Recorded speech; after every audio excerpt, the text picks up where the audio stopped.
Ministre des Sports qui a pris part ce matin à la 3e édition du tournoi d'escrime organisé par le Ruban Vert en collaboration avec la Ligue estuaire de la discipline. Et pour cette édition, 5 clubs sont en lice. Arthur Ondondong, Stéphane Edoïsa Diouf. L'escrime, cette discipline fait son chemin avec une pratique déjà élargie à 4 provinces. L'estuaire, le Goué maritime, le Moyen Goué et le Wellington. Le docteur André Jacogan a apprécié l'évolution de ce sport au Gabon. J'ai été convié cet après-midi pour venir assister à ce sport qui regroupe pratiquement 3 provinces, donc la province de l'estuaire, la province de Goué maritime et également la province Moyen-Goué. Ce sport semble d'ores et déjà avoir de beaux jours devant lui. En Afrique, le Gabon aujourd'hui représente pratiquement l'un des premiers pays à avoir abrité ce sport. Pour la petite histoire, en échangeant tout à l'heure avec les responsables de ce sport, nous avons eu un Gabonais qui avait été convié à une compétition en Chine.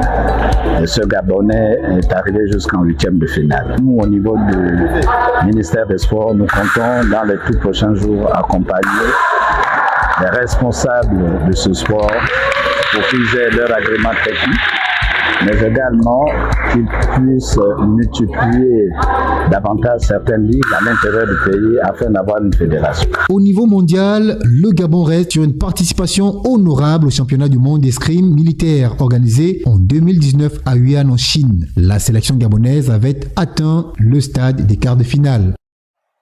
Et la 3e et dernière journée de la phase de poule du championnat national des moins de 15 ans s'est jouée il y a quelques jours au stade Jean Koumou de Lambaréné.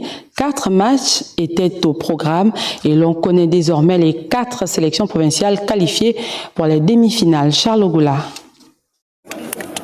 Le carré des demi-finales du championnat national des moins de 15 ans est désormais tracé. Le Goué maritime, Ngounié, Makaï Mangom, Ogoué-Lolo. La poule C voit Makaï Mangom terminer premier après sa victoire sur le Haut-Ogoué 1-0. On s'est battu jusqu'à la fin, vraiment on a des opportunités. On s'est affronté contre une grande équipe, on est fiers et on attend le prochain match pour se battre encore et on espère remporter cette demi-finale et pour se qualifier pour la finale. L'Angounié Fort termine 2e en humiliant le Wellington 5-1. Et ça a été très difficile parce que à chaque premier match, nous avons toujours été menés, nous courons toujours au score. Mais aujourd'hui, nous avons joué et nous avons été récompensés. Nos joueurs ont compris déjà ce que le coach a dit et ça c'est bien.